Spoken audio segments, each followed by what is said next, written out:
I'm Sarah Kendzior, the author of the best-selling books The View from Flyover Country and Hiding in Plain Sight. I'm Andrea Chalupa, a journalist and filmmaker, and the writer and producer of the journalistic thriller Mr. Jones. And this is Gaslit Nation, a podcast covering corruption in the Trump administration and rising autocracy around the world. And the way we are confronting that rising autocracy is by turning Georgia blue again. And you can help us in that by joining me and Sarah this Wednesday, December 2nd, from 6 p.m. to 8 p.m. Eastern Time, where Gaslit Nation is going to join our friends at Swing Left and Vote Forward to write letters that we're going to then send to voters in Georgia to get out the vote. You can find a link to that at the top of our show notes for this week's episode on our Patreon page, where we always publish our show notes week after week. So any clips that you hear in our episodes, any links you want, they're going to be in those show notes on our weekly episode page on Patreon. So we know that, as Sarah's going to go into today, in order to save humanity from Mitch McConnell, we absolutely must do all that we can to donate and make phone calls and send texts and write letters to make sure that Raphael Warnock and Jon Ossoff, both of them win their Senate races in Georgia on January 5th, 2021. It's going to be gridlock in Congress again and again if we do not take the Senate away from the black hands of Mitch McConnell. So please join us for that and tweet at Gaslit Nation and tell us what you're doing. You know, if you're going to be hitting our target of 1,000 phone calls, 1,000 texts, 1,000 letters to get out the vote in Georgia, tweet us at Gaslit Nation. We'll retweet that. And out of the entries we get, we're going to choose 3 people to come on Gaslit Nation in the new year. And each person will win a signed copy of Sarah's book, Hiding in Plain Sight, and a signed poster of my film, Mr. Jones. All right. And so, yes, it is absolutely critical that Ossoff and Warnock win Georgia. And I'm going to just play out a little doomsday scenario here. I know you're shocked to see such a thing on Gaslit Nation. Without those wins, the Senate is going to be 51-48 with, 51 on the GOP side. And so my question is, will the GOP confirm any of Biden's nominees for cabinet positions?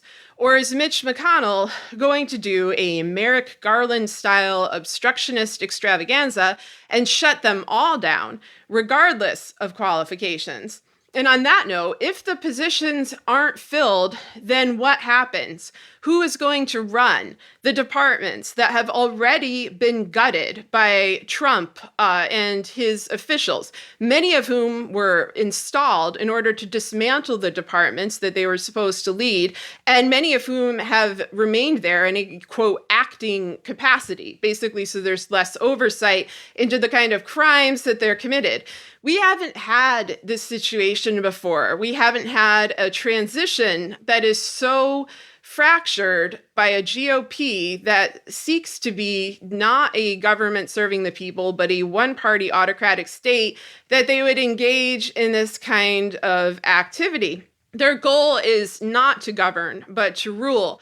And so to sort of look at a test case here of, how I see this playing out, we could look at Neera Tanden, who is the nominee to head the Office of Management and Budget. And this is the person that I think they're going to launch this strategy on, because she is widely disliked by a variety of people, both on the left, because of feuds that she's gotten into with the Sanders campaign and their supporters, and of course on the right, where she's been a critic of the Republican Party and of course of Trump's crime cult. And, I'm not going down a Neera Tanden wormhole. I refuse to do this. There are better things to think about. So I'm not going to get into her as a person. I will just say she's qualified for this position. And that's the thing that worries me, is that the qualifications of the individuals appointed, their goals for actual policy may be moot here. And so I'm going to read a little bit from the Wall Street Journal about some things I think the Biden team should really be prepared for. And this is in regards to Tandon. It says Republicans began expressing their concerns over the weekend after the Wall Street Journal reported she was the pick. Josh Holmes, an advisor to Senate Majority Leader Mitch McConnell, referred to her nomination on Twitter as a, quote, sacrifice to the confirmation gods. I think that in light of her combative and insulting comments about many members of the Senate, mainly on our side of the aisle, that it creates a problematic path, said Senator John Cornyn on Monday. He said Republicans were willing to work with Mr. Biden, but Ms. Tandon, quote, strikes me as maybe his worst nominee so far. It wasn't known if the pushback would endanger the pick as senators returned to Washington on Monday. She's not just a liberal ideologue, she's a partisan activist who's gone after the senators of the majority party, said Senator Kevin Cramer, a member of the Senate's Budget Committee. She seems to have chosen a path that doesn't lead to a Senate-confirmed office. I mean, this is horseshit, because, like, you know, if you're going to go after somebody for their tweets, you obviously go after Trump, who has tried to start nuclear wars, has told people to drink bleach, has threatened private citizens, threatened public servants, lied pathologically. Like, I doubt the sincerity of the GOP's commitment to honesty and integrity in politics. But what I do see is that they are going to use, you know, whatever facile excuse they come up with for every nominee, you know, in order to strike them down.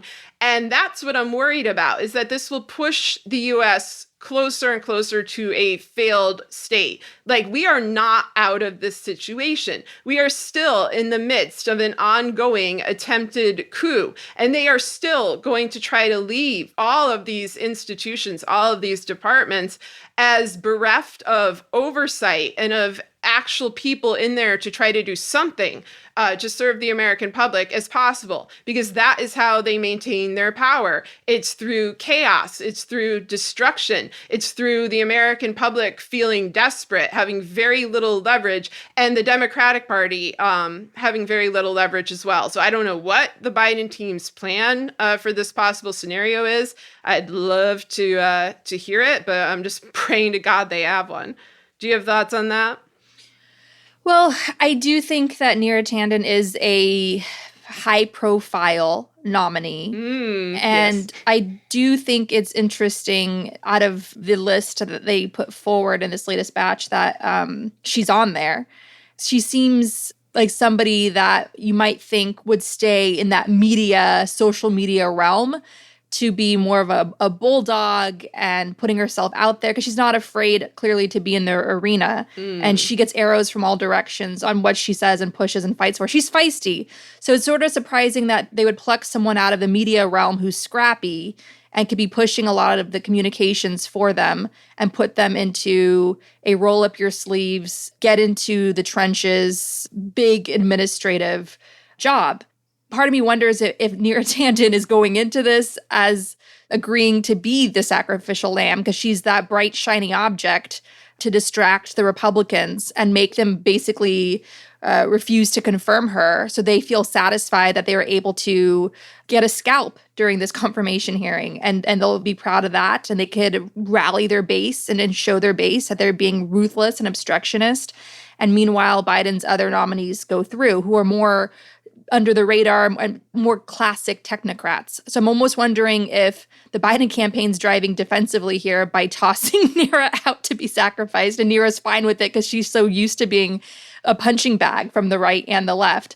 That's just my read on it. I do think it is a dangerous situation of having Mitch McConnell's Senate be so obstructionist and ruthless in their pursuit of power, and being just so gifted in those dark arts, that I also think that if there is any intentional defense strategy by the Biden campaign to sacrifice one of their own here, I don't think it will satisfy the beast that is Mitch McConnell. I think those guys just simply can't get enough, and they'll want to really flex their muscle and really bring the progressive wing of the Democratic Party to heel, and do that in a very visible way to show their power, show off their power, because that's what autocrats do. So we're in for a brawl, but I do have faith, though, in Biden's relationships on Capitol Hill. He is widely liked. He knows these guys. He's worked with them for decades. And so I do think that working together with the Senate that he knows, I do think that as rocky as it will inevitably be, I do think they'll manage to get some things done, and he will be happy with the cabinet he ultimately produces. I hope so. I think he should nominate you for a diplomatic post for what you just said, the very careful phrasing there. But yeah, hopefully you're right. And the worst we'll see is a sacrificial lamb, and then they'll be content with their trophy head there. But unfortunately, because of the GOP. But let's all be terrified, though. Let's all be terrified Honestly. because we have to fight like hell for Georgia, guys. I'm telling you, imagine that all of us today have returned from a time machine from the future, and we see what it's like if we do not get Georgia. We will have such strength and power with John Ossoff and Reverend Warnock in the Senate. We will be passing big green climate fighting legislation. We'll be protecting jobs, bringing the stimulus money that millions of Americans plunged into poverty desperately need right now. I cannot tell you what a different future this country and the world will have if we can get Ossoff and Warnock into the Senate. We are standing at the crossroads of two very different paths. And please, everyone, just leave it all on the field for Georgia. So I just want to stress that. Yeah, and remember that, in a 50-50 Senate, Kamala Harris is the tiebreaker, which means the Democrats actually will finally wrest the Senate away from McConnell. It will actually be meaningful. Will you get everything you want? Undoubtedly no, because it's the Biden administration. But you will no longer be struggling with an openly fascist, sadistic party that has absolutely no desire to serve the people. When you're dealing with things like COVID-19 and climate change and, existential crises, you want to have the Democrats in control, regardless of other concerns. And so speaking of one-party autocratic states, there are more horrible developments going on in coup land. We now have Trump trying to strip civil service protections from 88% of the employees at the OMB. That's the department, actually, that Neera Tanden would ultimately head if she were confirmed. Other departments are likely to follow. This is a step toward executive autocracy. It's the kind of government that you see in Viktor Orban's Hungary or in Erdogan's Turkey. And so I'm going to read this thread we got here from Representative Don Beyer of Virginia, who says, I'm just going to read the whole thing because he puts it better than we do. This is an extremely important story that isn't getting the attention it deserves. And that's the story I just mentioned. After GSA initiated the presidential transition, I warned that there would be new Trump sabotage to come. This is exactly what I was concerned about. Here's what's happening. Presidents appoint leaders of federal agencies, for instance, cabinet secretaries and their staffs. But most civil servants are career federal employees, a professional staff that provides continuity no matter what party is in power. Congress passed laws to create this system. It wasn't always this way. There was a time when an incoming president handed out government jobs to loyalists and supporters after taking office, and the civil service constantly turned over with administrations. That was terrible for the country. Congress passed the Pendleton Act in 1883 to end this practice, the quote, spoils system, and over time created a permanent professional civil service that works for the American people, not for the benefit of one person. Trump is trying to undo that now. To bypass laws enacted by Congress that protect career civil servants from being fired for political reasons, Trump issued an executive order just before the election, creating a new classification of federal employees, quote, Schedule F, who can be terminated without cause. The White House ordered every agency to reclassify some of its workforce as Schedule F by January 19th, 2021, the day before the inauguration.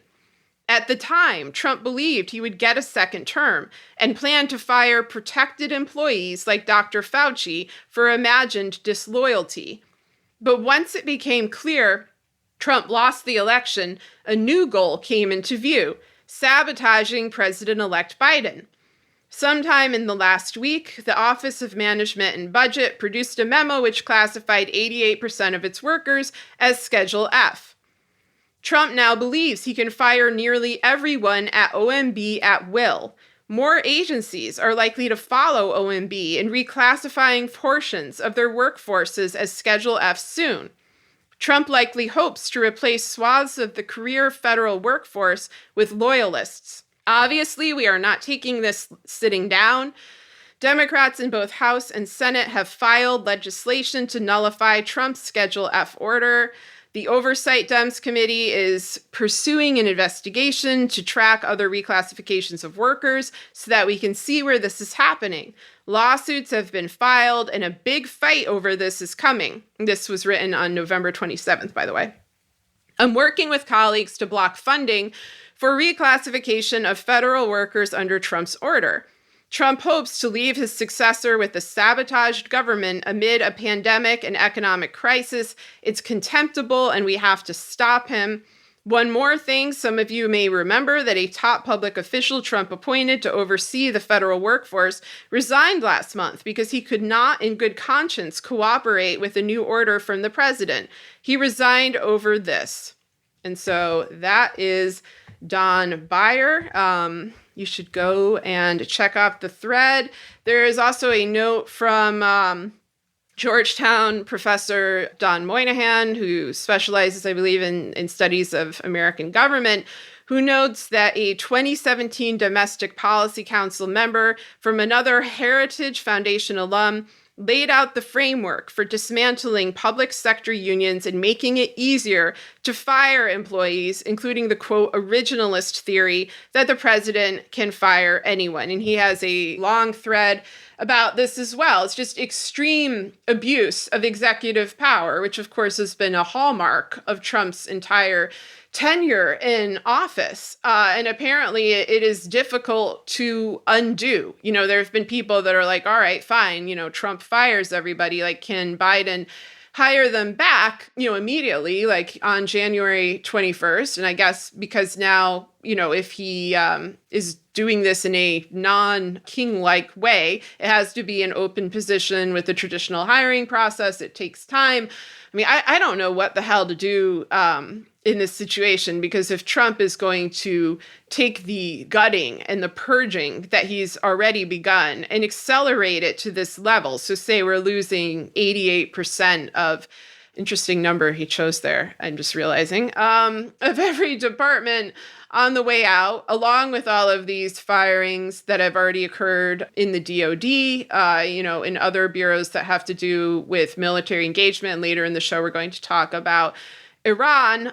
It's very troubling. They've hollowed out our government, and that leaves the American people very vulnerable. And it also is a bonanza for any kind of hostile state that wants to take advantage of this situation, as well as for the criminals within the Trump administration who are very likely wrapping up heists, reallocations of resources into their own pockets, you know, the sort of things they've been doing for 4 years as they make their way out the door, assuming they make it out the door. This is deeply disturbing. And I think the key point here is that Trump was engineering this mass purge, because that's what this is. This is the purge accelerated. He's switching the status of tons of civil servants across the federal government so he could fire them, replace them with loyalists. And this was all done in anticipation of Trump getting a second term in office. And this validates everybody's claim, including ours, that if Trump got 4 more years, it would be full-blown autocrat time. The first term was spent being an aspiring autocrat and spending a lot of time with actual autocrats like North Korea's dictator and Putin and praising those guys and inviting Hungary's Orban into the White House, which I don't think Americans understand how that visual is as disturbing as the American president visiting North Korea and doing all these pageantry photo ops with the flags, American and North Korean flags side by side, with the dictator of North Korea, of the Hermit Kingdom, whose little autocracy is a prison. It's a death camp.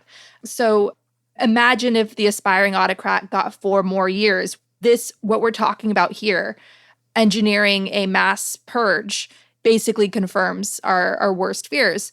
And I think the most troubling thing here is next time we're going to get posh Trump.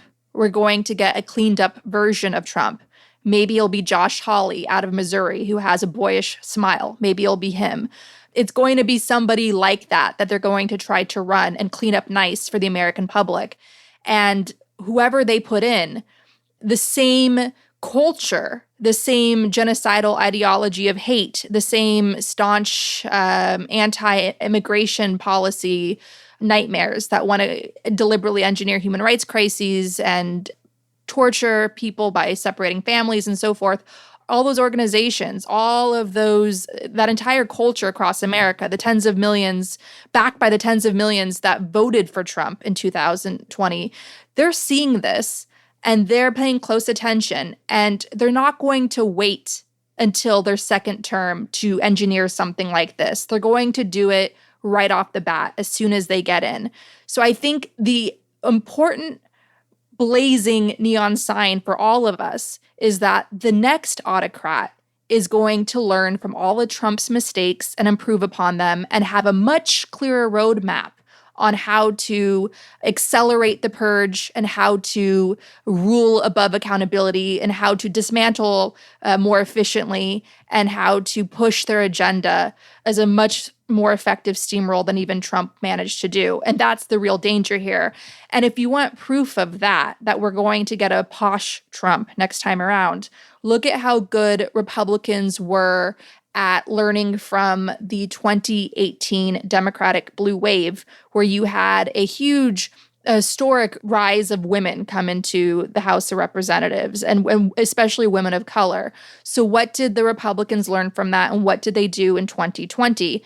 Well, look at all of the Dem losses in the House. You see a lot of those Democrats lost to women and people of color, because the Republicans learned and they paid attention and they were able to gaslight the public by running women and minorities against these more vulnerable Democrats in these swing districts. So Republicans are learning and they're positioning themselves stronger, and they're weaponizing the power of gaslighting by hiding behind what the public wants. Oh, you want women? You want minorities? Okay, we'll give you that. Oh, you want a less offensive autocrat, somebody that cleans up nice and can string sentences together? We'll give you that. You can't stand Trump's tweets. You find him tiring. All right, we'll give you somebody that doesn't do that. But it's going to be the same vicious policies, the same war on the poor, the same war on minorities, and the same war on our fight for fairness and equality and sustainability in the environment. So I just want everybody to understand this to the core and know that democracy is fragile and we're not out of the woods by any means. I just want to stress that I don't know if you saw this, Sarah, because it was a very sort of New York-centric thing that happened on Twitter this week, where some New Yorker posted a comment about bodegas. Oh, God, yes. I saw that. The New Yorker never has heard of the gas station or, Right. a convenience store. I want to bring that up because it was just this really inane Twitter debate about, New Yorkers saying, we love our bodegas. It's the corner deli where there's always a cat and it's your corner deli and you know everyone there and they all know you and you come in and you buy whatever and you impulse buy. And these little independent mom and pop stores. And the rest of America was like, we don't have bodegas, but we have 7-Eleven, we have Walgreens. And it was just this whole like, shut up, New York, stop thinking you're superior because of your bodegas kind of debate. And I was really struck by this debate on Twitter because I don't remember the last time American Twitter had such a stupid debate and went after each other over the stupidest stuff like this. And it was sort of like, oh, wow, we're no longer living Hunger Games on American Twitter, where we're like fighting for our own survival and against this existential threat of a growing dystopia in our government. It's this weird return to normalcy where Americans can fight each other over the stupidest stuff, just like we did before Trump hijacked our democracy.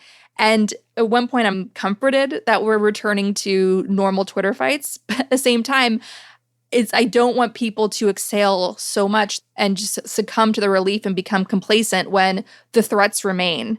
And we have a Republican Party that is brilliant at gaslighting. Almost like think of the machines in the Matrix. They're really good at showing you what you want to see in order to come in and get their way with you. So everyone needs to remain vigilant and remain engaged and understand that if we don't treat democracy like a lifestyle and join our communities, strengthen our communities, run for office, get the smartest, most empathetic people we know to run for office, we're going to end up back in the Hunger Games. It's a very, very thin line, and it's very easy for us to cross it here in the United States currently. Yeah, I mean, I think there's been plenty of petty, inane Twitter debates that have gone on over the last 4 years. So I think you've just made the wise decision to not spend as much time on Twitter as me or other people, and have thankfully missed some of them. But I definitely see a return to that mindset in coverage, like, this obsessive coverage of Joe Biden who injured his foot. Oh my God, what does it mean? Meanwhile, we have like President COVID, President, I have mysterious medical appointments at Walter Reed, President Dr. Nick Riviera from The Simpsons is my doctor. I mean, it's just, and that, like, don't let that go. That big mystery. Oh yeah, that's cool. Let's focus on Biden's foot. Let's focus on digging through Neera Tanden's Twitter account, while you cannot figure out that the majority of the Trump administration has been linked to organized crime for 40 years. I mean, it's just, people are very comfortable with these little trifling disputes. And, why not? Like, it's fun to not have to think about an existential crisis, an existential threat to our very survival. Unfortunately, that threat remains there, whether it's COVID-19 or the climate crisis or autocracy, or we will now discuss war in Iran. And so this is a thing that has been building for a while. We've done several episodes recently on Gaslit Nation about Trump and his backers' desire, long held, for war in Iran kicking up a notch, basically coinciding with his presidential loss. He went on a little hiring and firing spree in which, we lost the Secretary of Defense and gained a lot of warmongering lackeys. And now the situation has gotten even more severe.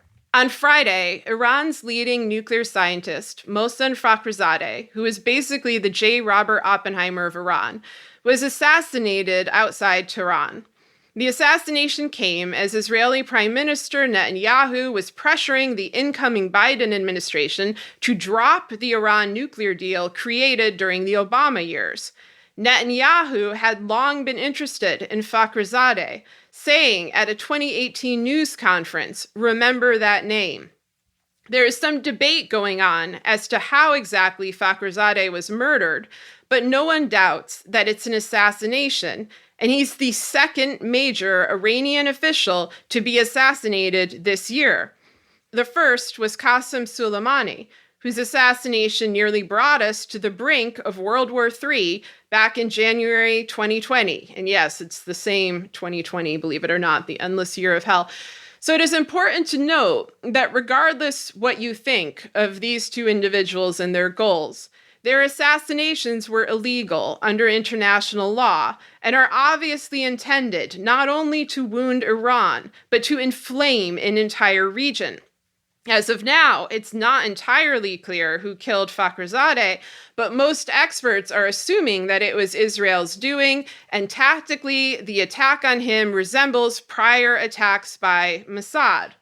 And so as we discuss all of this, it's important to remember that Netanyahu is deeply intertwined with the worst elements of the Trump administration, particularly with Jared Kushner, and that these ties go back decades, as does their mutual lust for war with Iran and their hatred for the Obama administration and the Iran deal that they have tried to pass. And so I'm going to read an excerpt from my book, Hiding in Plain Sight, to give you a quick background on all of these individuals. I wrote this in early 2019, and it is frightening to see it playing out now.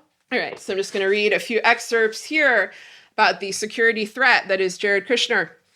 Both Jared and Ivanka hold an SF-86 security clearance. which requires a thorough background check in which state officials look for vulnerabilities like debt that can be exploited by hostile states, as well as demonstrations of deceit and disloyalty that render an individual a danger to the United States.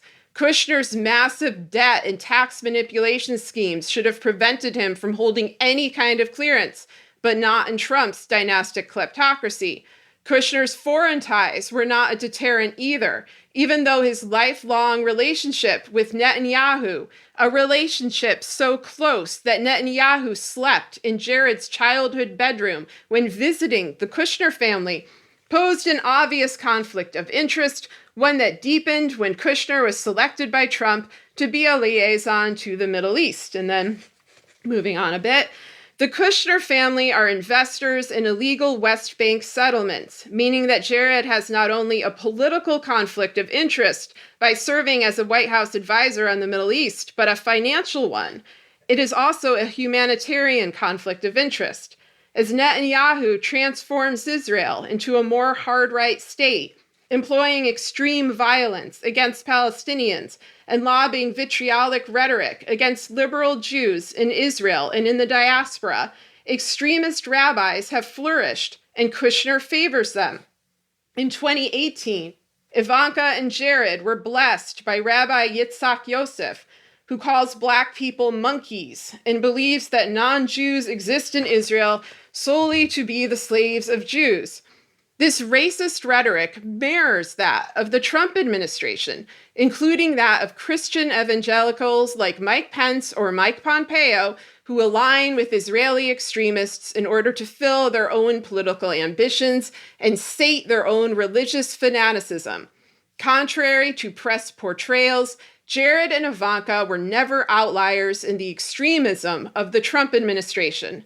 According to Kushner biographer Vicky Ward, Kushner's devotion to Netanyahu is all-encompassing. Aside from the countries that interest him as targets for kleptocratic shakedown schemes, like Qatar, which ultimately paid off his 666 Fifth Avenue debt through Brookfield, a company backed by the Qatar Investment Authority, Israel is Kushner's major foreign policy concern. Ward writes of a December 2016 attempt by Kushner to rig a UN vote in favor of Israel before taking office. This plan required the aid of the aforementioned Vitaly Churkin, who had remained in Trump's orbit decades later as Russia's ambassador to the United Nations. And then to quote Ward, "What was highly unusual was the battle between the transition team and the sitting government. It was as if Kushner viewed Netanyahu as his boss and Obama as his enemy." And so that is from Hiding in Plain Sight. And the reason that I wanted to read that now is because Kushner is currently headed to the Middle East. In the next few days, he's going to be in Saudi Arabia and in Qatar, and is planning to meet with the Saudi Crown Prince, Mohammed bin Salman, MBS, best known for butchering the journalist Jamal Khashoggi. He's also meeting with the Emir of Qatar, the country which, as I just mentioned, helped pay off his massive dirty debt for 666 Fifth Avenue in exchange for foreign policy favors. This is an axis of autocrats in the Middle East that Kushner and others in the Trump administration have been putting together not in the interest of peace, as it's euphemistically defined by them, but in the interest of big money, personal favors, and likely war, as Israel, Saudi Arabia, and other Gulf states set their sights on Iran, while Russia, sated by deals with the Trump administration, has agreed to look the other way. As we discussed on Gaslit Nation over the past 3 weeks, Kushner was preceded in his visit to the Middle East by Mike Pompeo, a rapture fiend who has been similarly lusting for war in Iran and seemingly heading for a man-made apocalypse. According to an article in the Daily Beast that came out today, December 1st, Pompeo has been given permission by Trump to do whatever he wants in Iran, and I'm quoting here. Trump has given some of his most hawkish administration officials, particularly his top diplomat, Mike Pompeo, carte blanche to squeeze and punish the Islamic Republic as aggressively as they wish in the coming weeks. All Trump asks is that they don't risk starting World War III, as the president has specifically put it in several private conversations with Pompeo and others, according to two senior administration officials. Now, I believe this quote about Pompeo because we've been watching this in action basically since Pompeo entered this administration. I have some doubts about the veracity of the World War III section quote. I don't doubt that Trump said it. I doubt that he meant it because Trump does not want to be blamed for starting World War III because that would entail assuming responsibility. But would he welcome a situation that he could spin as having no choice but to pursue World War III by, quote, striking back? Yes, he would. Would that allow him to carry out long-held desires like using nuclear weapons, which we've documented extensively on this show and in my articles? Yes, it would. Would this war cause chaos for the impending Biden administration, or even be used as a pretext for Trump to stay in office under an emergency decree? Yes, it would. Is it possible that Iran will finally strike back, with their most likely response being a cyber attack? Yes, and here it's important to note that the Trump administration rewrote the Nuclear Posture Review in 2018 so that a nuclear weapon is now deemed an appropriate response to a major cyber attack, and they continue to label Iran as the main cyber adversary of the US. So yes, this could mean war. A war conducted by a variety of dangerous actors for a variety of horrific reasons. A war in which ordinary Iranians and Americans will suffer most. This is another war that we do not want. These are all worst-case scenarios, and hopefully they will not come to pass. But given that nearly everything that transpired since 2016 is a worst-case scenario that did come to pass, nothing should be ruled out. It's surreal that we started 2020 with the assassination of Soleimani, who is, of course, the top general of Iran, a beloved figure, a charismatic leader. I think whether it's Biden or Trump in the White House, I think Iran's going to be determined to avenge that assassination. I do think that's puts an even bigger target on death to America in the years to come. So even though the assassination of Soleimani adds a whole new layer of uncertainty, which of course opens up potential floodgates to war, asymmetrical warfare, like you mentioned, the cyber attacks, I do still think that there is leverage for the incoming Biden administration, thanks to all of the crippling sanctions that Trump has imposed on Iran, which have just decimated the economy in Iran, the value of its currency, its oil exports, all of it. When Obama successfully led the negotiation of the Iran deal and sanctions on Iran were lifted for a time, obviously under Obama, you saw celebrations in the street, people driving their cars and caravans, like cheering out the windows.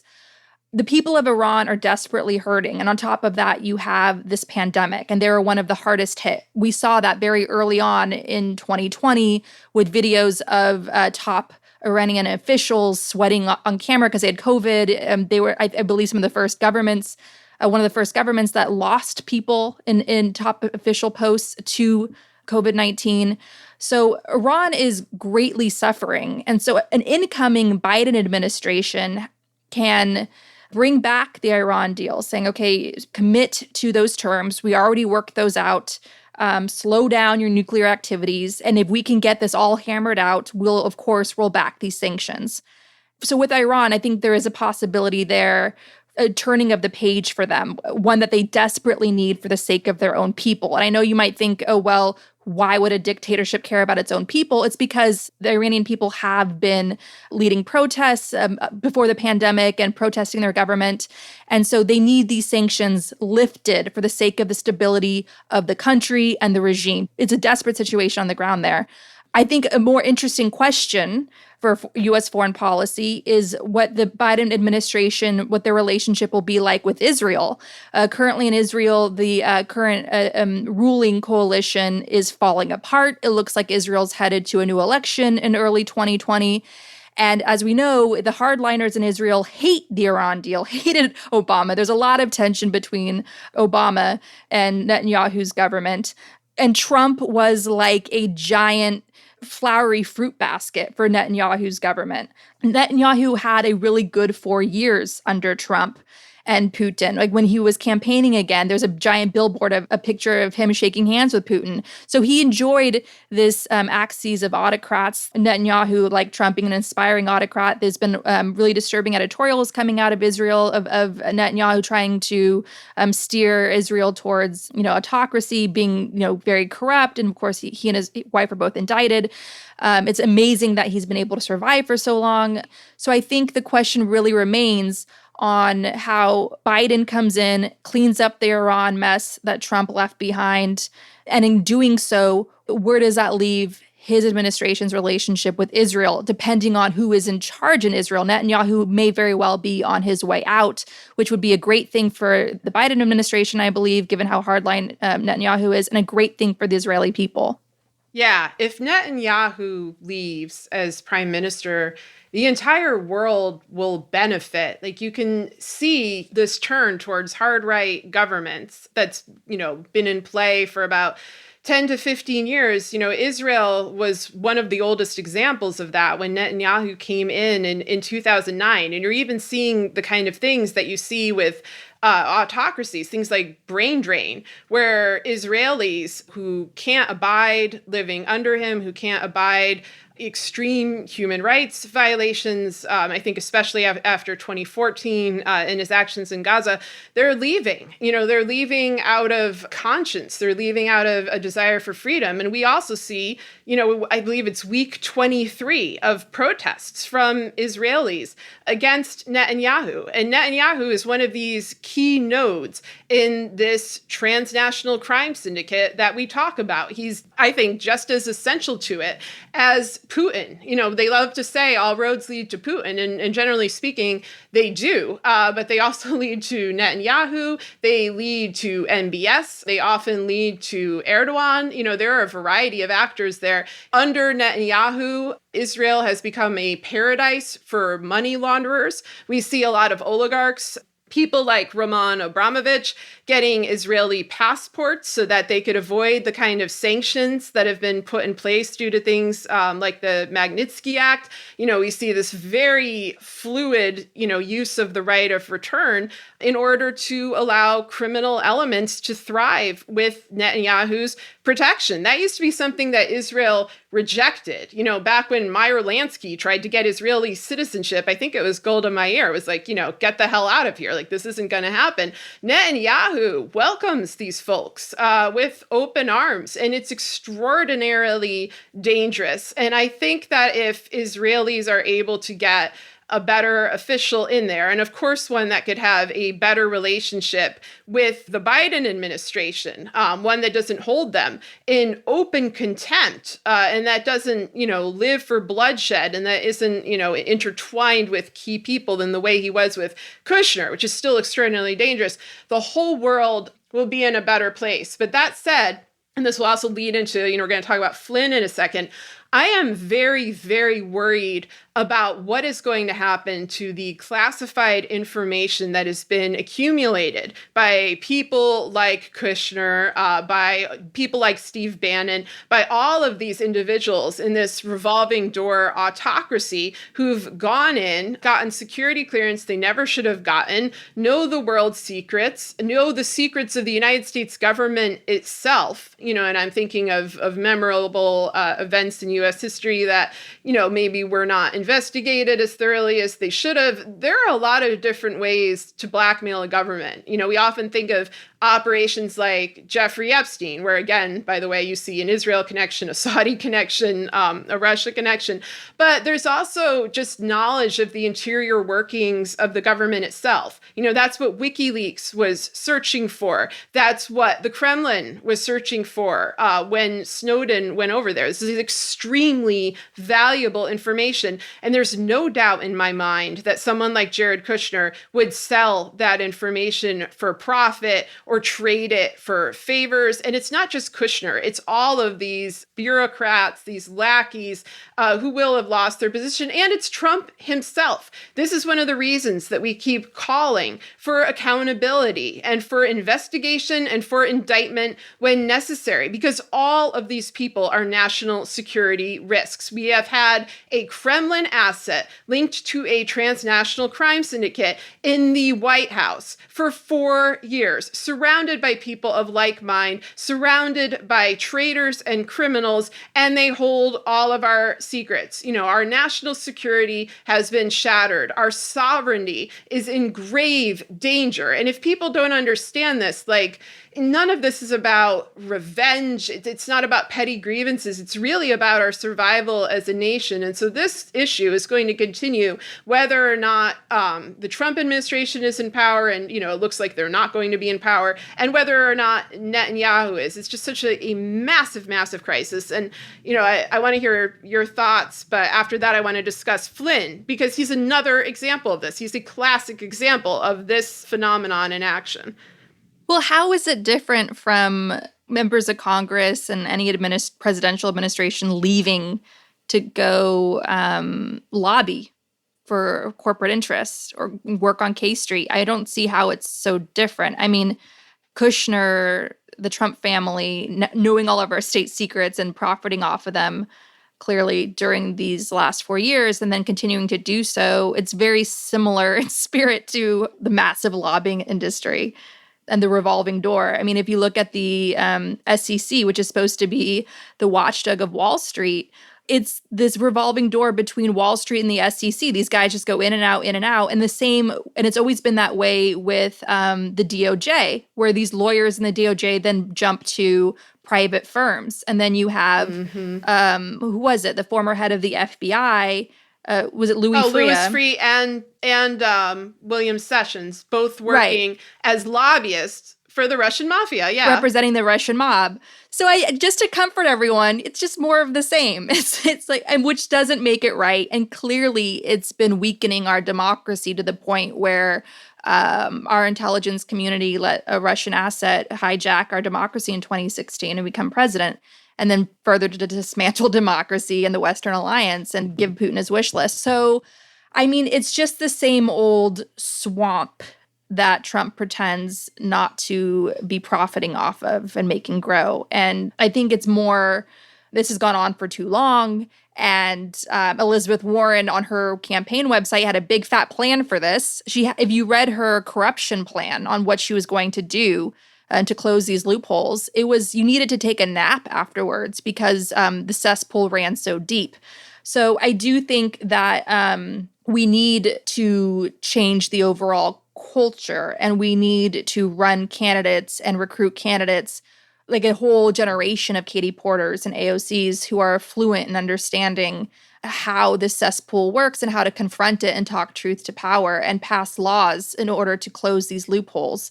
And the fact that that hasn't been done yet, it's what gave us Trump in the first place. And also, in addition to that, with the insecurity of our international intelligence being out there and monetized, essentially.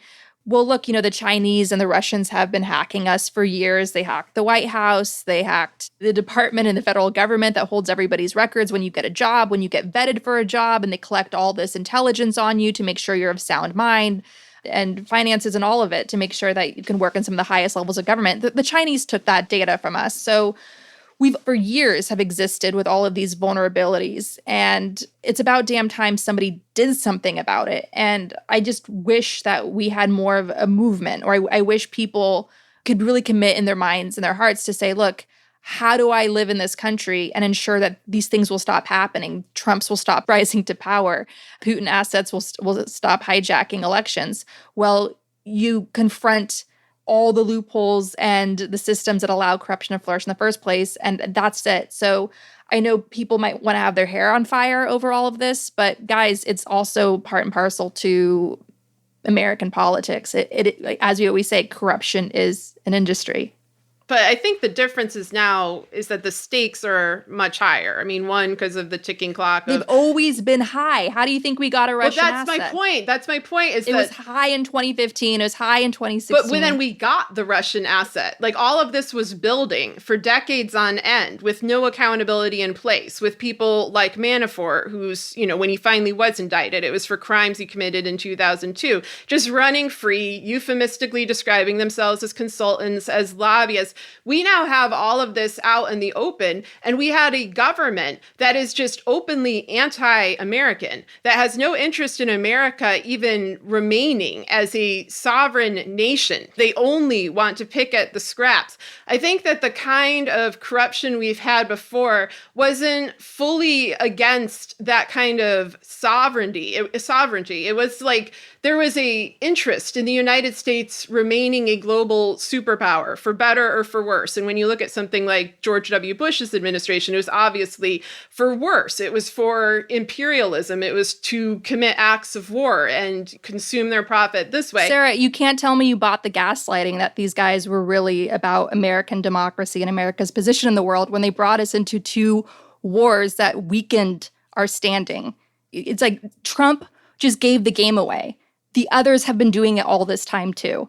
And that doesn't change. That's my point. But I think that at this point, they achieved the goal. Like one of the key things that they wanted to do was to have somebody in this position of executive power who would, as Steve Bannon said, dismantle the administrative state, and not in this kind of step-by-step way that we've been seeing since the Reagan era, but very quickly with great acceleration all at once, leaving scraps behind. And so I think that, yes, obviously all of these things, one thing leads to another. This is typical of American politics. We can't survive it anymore. We were barely surviving it by 2016. I mean, that's how Trump was able to get in the first place. If it continues onward without accountability, without investigation, without a rigorous examination of the crisis itself, like, I don't think we'll make it to, 2022 to 2024. And if we do make it, it will be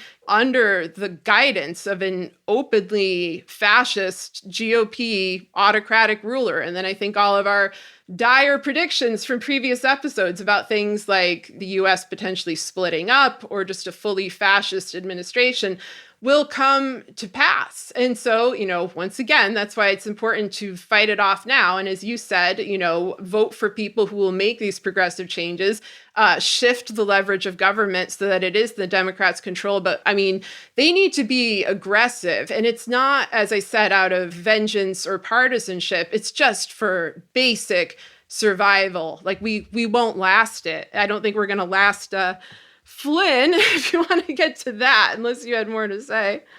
Yeah, no, a really good report that everyone should read, which we'll link to at the top of the show notes, is out of the EU, which is looking at the last 20 years of American politics, where the Republican Party became increasingly autocratic, resembling more like Erdogan's leading party or Orban's in Hungary. So everyone should understand that Trump was just an acceleration of a larger trend that had been going on for 2 decades. And what's really interesting is that if we're looking at the last 20 years, right, this report said it was like the last 20 years this has been taking place. Well, what happened roughly 20 years ago? Fox News launched in America.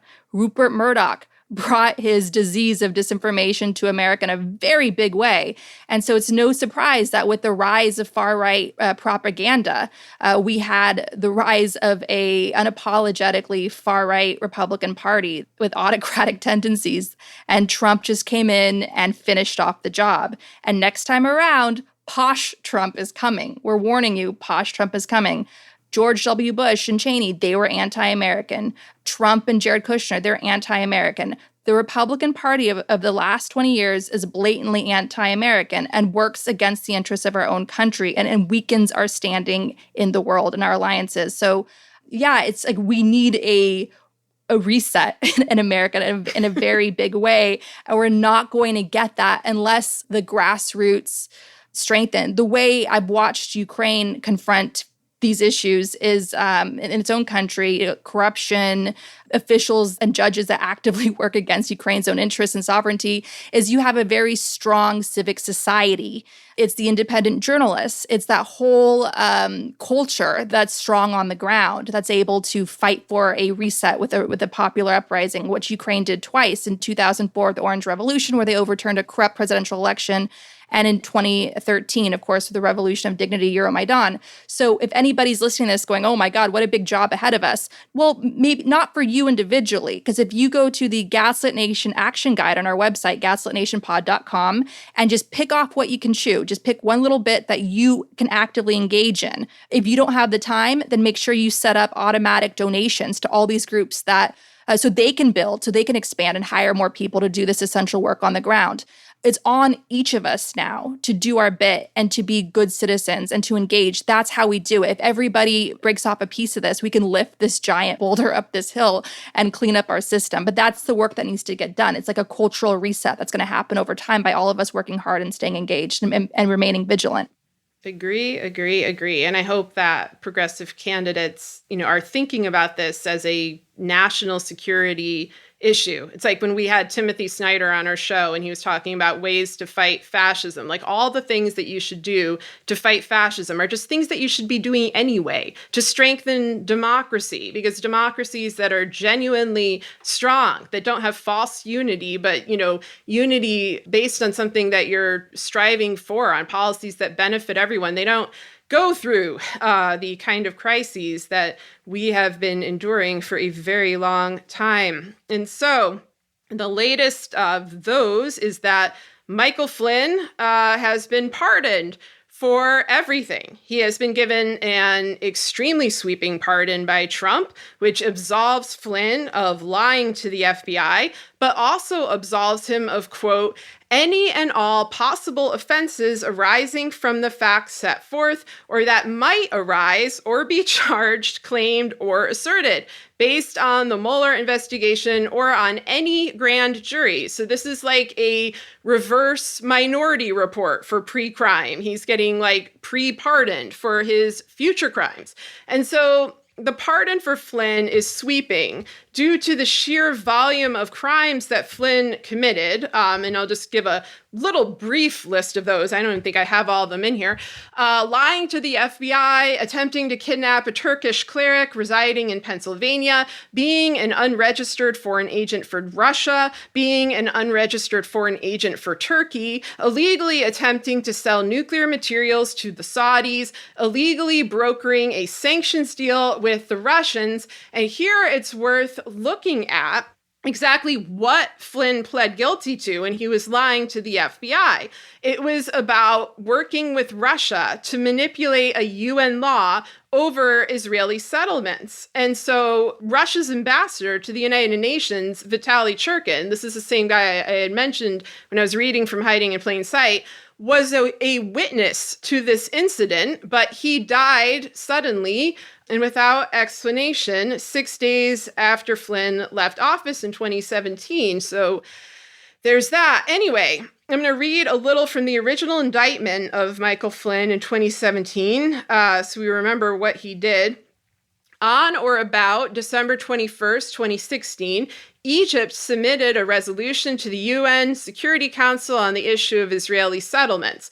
The UN Security Council was scheduled to vote on the resolution the following day. On or about December 22nd, 2016, a very senior member of the presidential transition team, this turned out to be Kushner, directed Flynn to contact officials from foreign governments, including Russia, to learn where each government stood on the resolution and to influence those governments to delay the vote or defeat the resolution. On or about December 22nd, 2016, Flynn contacted the Russian ambassador, that would be Churkin, the deceased Churkin, about the pending vote. Flynn informed the Russian ambassador about the incoming administration's opposition to the resolution and requested that Russia vote against or delay the resolution. And so Once again, we are back to this collaboration between Israel and Russia and a series of trade-offs that have been made by the Trump crime cabal regarding U.S. foreign policy. And initially, this was thought to be a really big deal by US government officials and a violation of our sovereignty. And so in March 2017, for example, you saw Jackie Spear, a representative, raising this question at a hearing about Flynn. The fact that he was actively asking the Russians, through the ambassador, to vote against the United States at the UN with regard to Israeli settlements. Have you looked further into that issue? Because that clearly involves a private citizen conducting foreign policy, which I will remind you is illegal. And, what's so sad when I look back at this is that I can barely imagine a hearing now in this Democratic Nancy Pelosi-led House with these sorts of straightforward and important questions. Representative Spear, for example, was also the person who used to be leading an investigation into oligarch partner Len Blavatnik, only to have that investigation disappear once Blavatnik gave a record donation to the Democrats, to the DCCC. We do not have a real opposition party to root out actors of corrupt influence, even in this era of obvious danger. And unless things change, that means time is running out for a free and independent United States. And we'll see what the Biden administration does once they actually get into office. And I'm just going to assume they get in there. But judging by how the House has behaved over the last few years, things do not look promising. I hope I'm wrong. I hope it's different. And I hope that they take these concerns seriously again. No shit. That's all I have to say about that. That's my 2 cents. Oh, it's going to be a pardon extravaganza. The pardon shop is open. It's open for business. Mm-hmm. So I want to give some people, I want to leave our audience off with some hope because it's going to be raining pardons between now and Inauguration Day. And so a great book for all of us to read to find some justice in this world is Big Dirty Money, The Shocking Injustice and Unseen Cost of White-Collar Crime. Read that book. It's by the great Jennifer Taub. We're going to have her on the show and do a big, fat Gaslit Nation special about how blood money corruption like Paul Manafort and Flynn and Steve Bannon, how the justice system fails, holding those guys accountable and preventing them from rising to power and what we can do about it. So get angry with every pardon that comes. An angel in heaven puts on their armor and reads Big Dirty Money. So know that the fight is in our hands now. We are going to take our democracy back little by little. It's an uphill battle, but just stay informed and stay vigilant and read Big Dirty Money and get ready for our interview with Jennifer. Send us any questions you may have for her. We're really excited about that. And I just want to point out something that Sarah said before we started taping, and I completely agree with this point, is that Flynn was let loose with his pardon because Flynn is a really good fluff boy. He's really good at working up the crowd. He and his son were Mr. Pizzagate. They were the ones that were pushing the original version of QAnon with Pizzagate, saying that the Clintons had some child sex dungeon in the basement of a pizza parlor in the heart of our nation's capital, which incited some guy to drive up from North Carolina and blast off his shotgun when people were inside eating. And then this quaint little pizza place had to get a guard at the door. It was horrific. And so know that Flynn is really, really good at leveraging the weapon of conspiracy theories, because what they do is they create a culture where people become so brainwashed that they act, they become vicious, they become violent. And this is what we've seen again and again under the rise of Trumpism. Get ready for that with the vaccine getting rolled out under a Biden administration and governments having to, across the country, having to do all sorts of things to finally contain this pandemic effectively under new leadership. Flynn's going to be Mr. Disinformation. What is that guy called that comes out, like the pump up guy? Like, what's, you know what I'm saying? Like, I know what you're talking about. I don't know what that's called. Yeah, what is the hype man? The hype man. Yes, Michael Flynn is the hype man of Trumpism. Yeah, that is a wonderful boost that Trumpism is about to get, because let's be real, the Republicans are not going to want to run a loser in 2024. They're going to find some all-new posh Trump to run for president. And Trump and his family are going to be very hurt by that. And so they're going to need a General Flynn on their side in trying to leverage their own brand, their own power against the Republican establishment that's going to be forced to put up some new brave face to go after the Democrats in 2024. So, yep, it's interesting times. Yeah, no, I'm glad you reminded me of that because, I mean, Flynn is basically useful now for two things. And it's not like if Trump hadn't pardoned him, he wouldn't be out talking anyway. He's been talking like nonstop for 2 years. But this pseudo legitimizes him, I think, to a certain kind of Republican that maybe would have hesitated to quote a directed felon or help out the initiatives of a convicted felon. And so with Flynn, you get him pushing the Trump election rigging narrative, which is still going on and which is still a very big deal. It's a big deal that he hasn't conceded. It's a big deal that he's lying about election fraud. Lawsuits are continuing.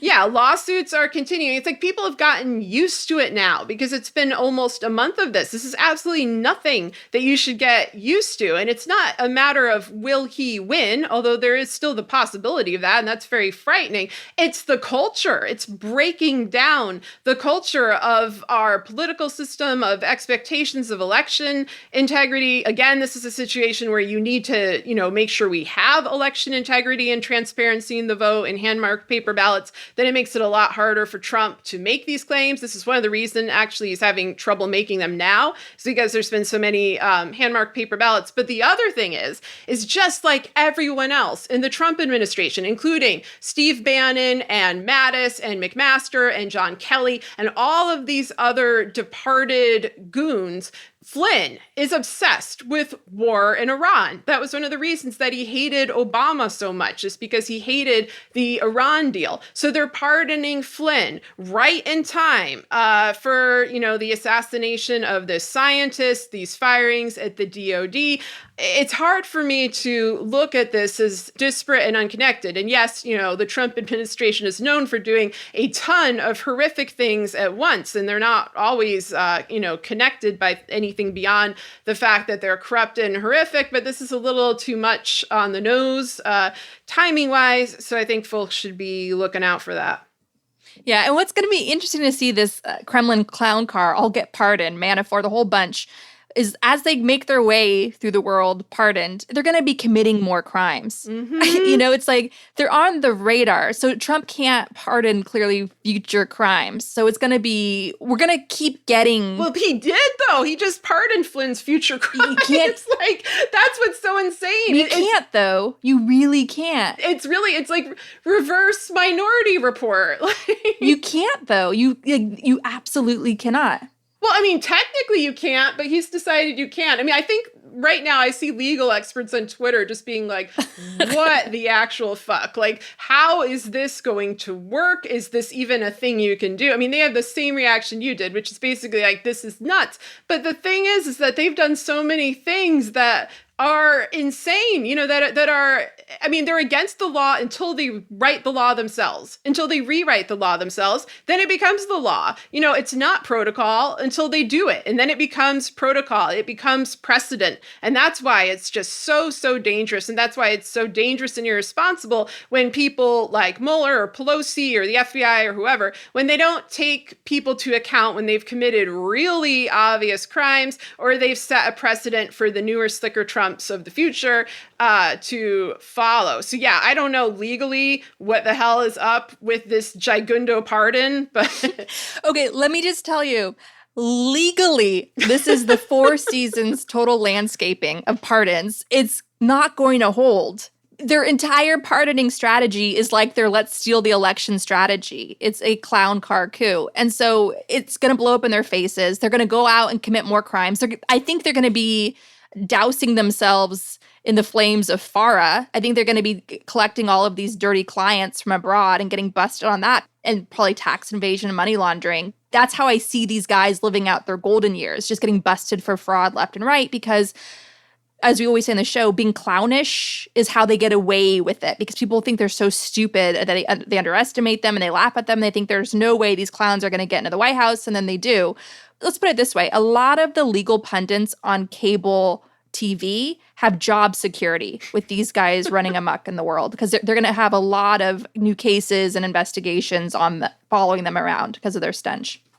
I hope so, because the next one I saw that's looking for the future crimes pardon. Giuliani. Is Giuliani, exactly. I'm like, of course. And you have enough previous crimes that his pardon is going to be excessively lengthy, but he's gunning for more. Yeah, he can't get enough. Not enough crime, and he's gunning for an Oscar in his Borat performance. The fact that people forget that, I mean, there's just all these things that just the press, they'll go on and on about the minutia of something, like what they're doing with like Biden's foot injury, like I said before. And it's like Giuliani, is on video procuring sexual services from an underage, what he thought to be an underage girl. Imagine what he does on his trips to Ukraine, guys, which is like, unfortunately, a known sex tourism country. And they just are like, hey, Giuliani, why don't you come on TV and discuss the election results? I'm like, Jesus Christ. It's like the same thing when Trump had his press conference and like wished Ghislaine Maxwell well. And it's like, she's a child rape trafficker. And you all think this is normal for some reason, like you in the media. You seem to think this is just totally normal behavior, and you don't need to write a story about that or point out to the American public that this is, to say the least, problematic behavior. Like it's, oh my God. Anyway, we should wrap this up because we're just going to keep going. I can sense it. We're going to go do some Q&A for our Patreon subscribers. If you want more keep going, yes. If you want more of this, come join us at the Patreon only Q&A, where Sarah and I rant and rave even some more, because that's what we like to do. And please, for the love of God, don't get complacent, because that is like my pet peeve of Americans or anybody in a democracy. Democracies are fragile. Please go to the Gaslit Nation Action Guide and get in where you fit in, and just adopt an action on the Gaslit Nation Action Guide on gaslitnationpod.com.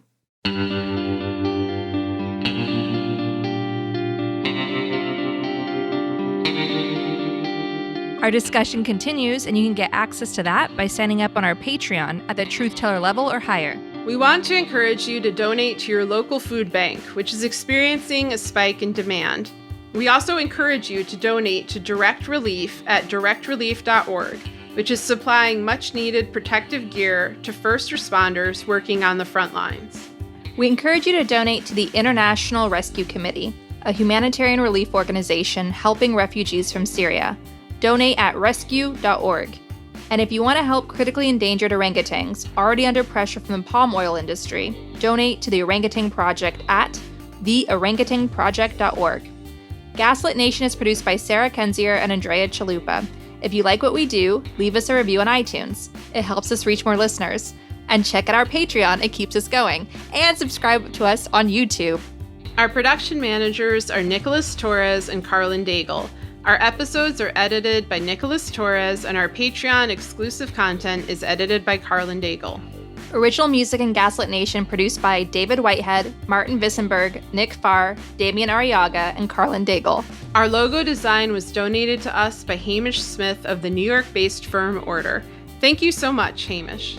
Gaslit Nation would like to thank our supporters at the producer level on Patreon: Lex Reed, Andrea Scalzo, it could be Andrea, Melissa Howland, Karen Heisler, Jordan Sanders, Persis Levy, Ann Bertino, Chris Bravo, Stephanie Brandt MD, Rachel Winder, Stephanie K. Reasoner, T.R. Dunstan, John Millett, Michael Finn, Chris Ash, Kike, David East, Shannon Nacy, Ida, Chris Fellow, Dodie Pop, Kristen Bredimus, Suzanne McFadden, Gabriel R., Ben Wheaton, Joseph Mara Jr., Amy Timon, Susan L. Powell, Michelle Sweargan, Rich Halcomb, Sean McDonald, Jeremy Thompson, Thomas Scheib, Kelsey Malsom, Julie Matthews, Mark, Barbara Kittredge, Rip and Rowe, Matthew Womack, Brittany Keener, Sean Berg, Kristen Kuster, Benjamin Galuza, Kai Gillis, Toby, Sharon Hattrick, Irv Robinson, Keith Goldschach, William Barry Reeves, Janet Robinson, John Atrix, Richard Smith, Emmy, Kevin Gannon, Sandra Collins, Michael Steineth, Oliver Ash, Wren, Kat Cooper, Katie Masuris, John Laughlin, Charles Othier, Jeff Thompson, Evan Rosemore, Chip Salzenberg, Ray Alba, Heather Sharma, Leo Chalupa, Carol Golstad, Michael Wooldridge, Greg Kreimer, Jason Benke, Marcus J. Trent, Joe Darcy, Ann Marshall, Jeremy Lewis, Victoria Nordgren, Solomon Hikes, George Hughes, Christine Morgan, D.L. Singfield, Matt Perez, Nicole Spear, Kelly Ranson, Brian Tajudin, Gustav Halsby, Christy Vitale, Adam Levine, Maureen Murphy, Michelle Dash, Jens Eilstrup Rasmussen, Zachary Lemon, Dorothy Kamerick, Victoria Olson, Alabama, Jason Rita, Nathan Tatro, Margaret Moe, Rich Craw, Alan Liu, Brian Collins, Lisa LaFlame, Jason Bainbridge, Catherine Anderson Carina, Lawrence Graham, Mike Tripico, Diana Gallagher, John Ripley, Ethan Mann, Jennifer Slavic, Rhonda White, Piet Yitzma, David Porter, Kate Cotton, Leah Campbell, Lorraine W. Todd, Lynn Schneider, Kevin M. Garnett, Jared Lombardo, Karen Humphreys, Ann Marshall, Arena Guardia, Eric Kaplan, Sonia Bogdanovic, Pam Paris, and my mother, Tanya Chalupa. Thank you all for your support of the show. We could not make Gaslit Nation without you. Thank you.